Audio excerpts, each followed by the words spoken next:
कहानी का शीर्षक है विश्वास की जीत। हिरण्यकशिपु दैत्यों का राजा था। वह बड़ा बलवान, घमंडी और आतताई था। देवगण भी उससे आतंकित थे। विष्णु भगवान की पूजा की उसने मनाही कर दी थी। वह स्वयं को ही भगवान कहता था। उसने ब्रह्मा की तपस्या कर उन्हें प्रसन्न कर लिया था और उनसे वरदान मांगा, मैं दिन में मरूं न रात्रि में, न घर में मरूं न बाहर, मुझे न मनुष्य मार सके न जानवर, मैं न अस्त्र से मरूं न शस्त्र से। ब्रह्मा जी ने कहा, तथास्तु। एक बार हिरण्यकशिपु मंदराचल पर्वत पर तपस्या कर रहा था। उसी समय देवताओं ने उसकी राजधानी पर आक्रमण कर दिया। इंद्र ने उसकी पत्नी को कयादु को बंदी बना लिया। नारद जी ने उसे छुड़ाया। बोले, इसके गर्भ में एक भक्त बालक पल रहा है। वह उसे अपने आश्रम में ले गए। वहाँ कयादु को बहुत कथा कीर्तन सुनने का मौका मिला। इसका असर गर्भ के बालक पर भी पड़ा। समय पूरा होने पर कयादु के एक पुत्र पैदा हुआ।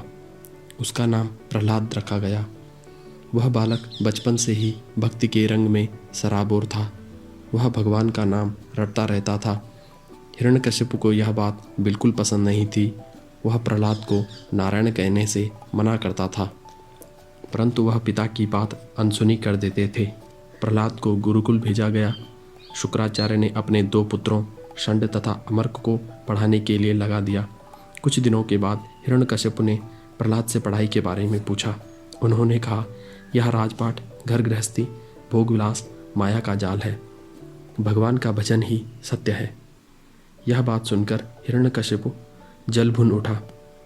उसने उन्हें गोद से धकेल दिया।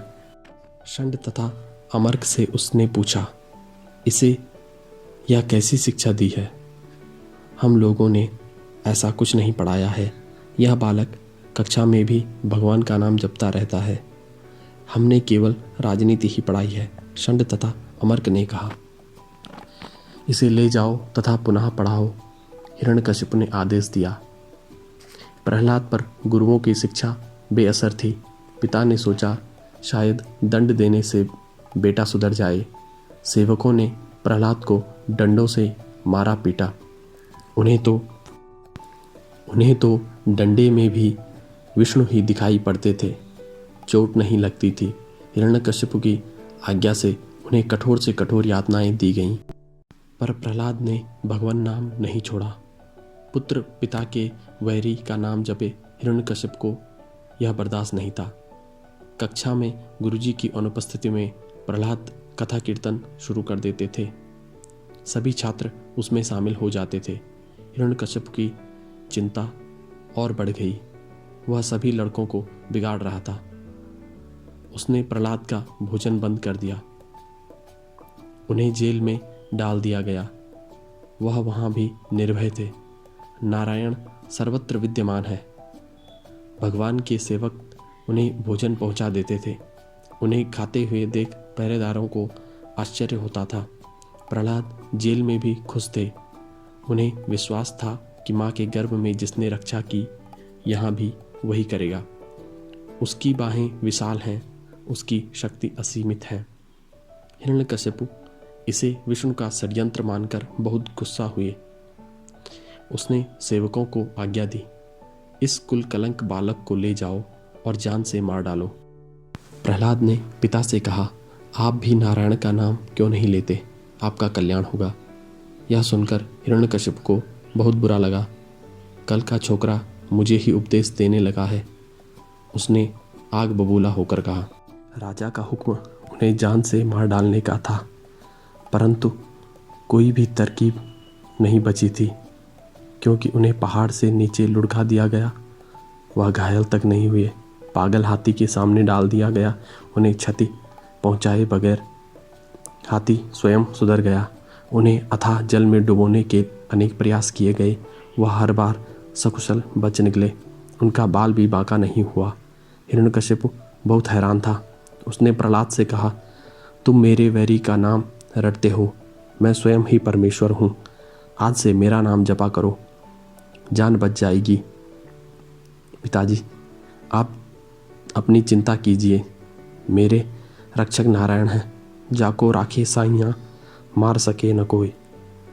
मेरे भगवान हर समय हर जगह मौजूद हैं, वही मेरी रक्षा करते हैं। यह तो आप देख ही चुके हैं कि मुझे अपने मार्ग से कोई नहीं डिगा सकता, प्रहलाद ने विश्वासपूर्वक कहा। तो क्या तेरा भगवान इस खंबे में भी है? हिरण्यकश्यप ने महल के एक खंबे की ओर इशारा करते हुए पूछा। हाँ पिताजी, वह जर्रे जर्रे में है। वह हम में, तुम में, खड्ग और इस खंबे में भी है, प्रहलाद ने उत्तर दिया। देखते हैं तुम्हारा भगवान कहाँ है इस खंबे में। इतना कहते हुए उसने तलवार खींचकर खंबे पर प्रहार कर दिया। 5 साल के इस बालक पर कितना जुल्म ढाया गया था, अब भगवान से भी नहीं देखा गया। तभी बड़ी तेज गड़गड़ाहट की आवाज़ से आसमान गूंज गया। खंबे की चीर कर एक विचित्र खूंखार प्राणी तुरंत 5 साल के इस बालक पर कितना जुल्म ढाया गया था, अब भगवान से भी नहीं देखा गया। तभी बड़ी तेज गड़गड़ाहट की आवाज़ से आसमान गूंज गया। खंबे को चीरकर एक विचित्र खूंखार प्राणी तुरंत प्रकट हो गया। उसका चेहरा और पंजे शेर के थे, धड़ मनुष्य का था। वैशाख कृष्ण चतुर्दशी अर्थात नृसिंह कृष्ण चतुर्दशी की तिथि थी।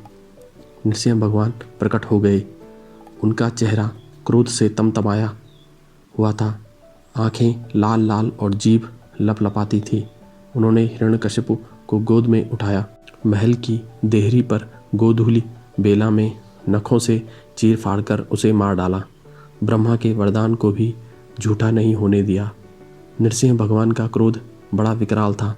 गर्दन के बाल अब भी भर्राए हुए थे, ऐसा लगता था कि वह सबको चबा डालेंगे।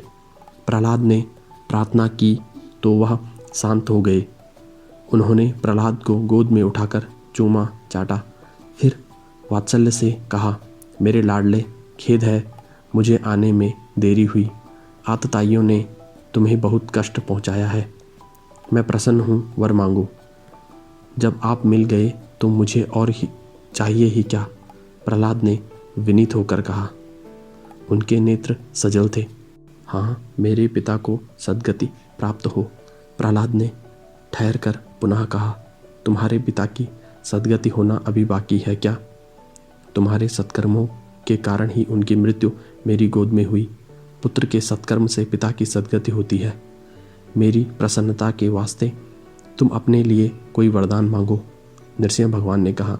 प्रहलाद ने हाथ जोड़कर कहा, प्रभु, हे नारायण, यदि आप सचमुच मुझ पर प्रसन्न हैं तो यह वरदान दीजिए कि आपसे कुछ मांगने की इच्छा भी मेरे हृदय में न रहे। तथास्तु कहकर नरसिंह भगवान अंतर्ध्यान हो गए। परमात्मा में अटल विश्वास की जीत हुई। तो यह थी विष्णु भक्त प्रहलाद के विश्वास की जीत। धन्यवाद।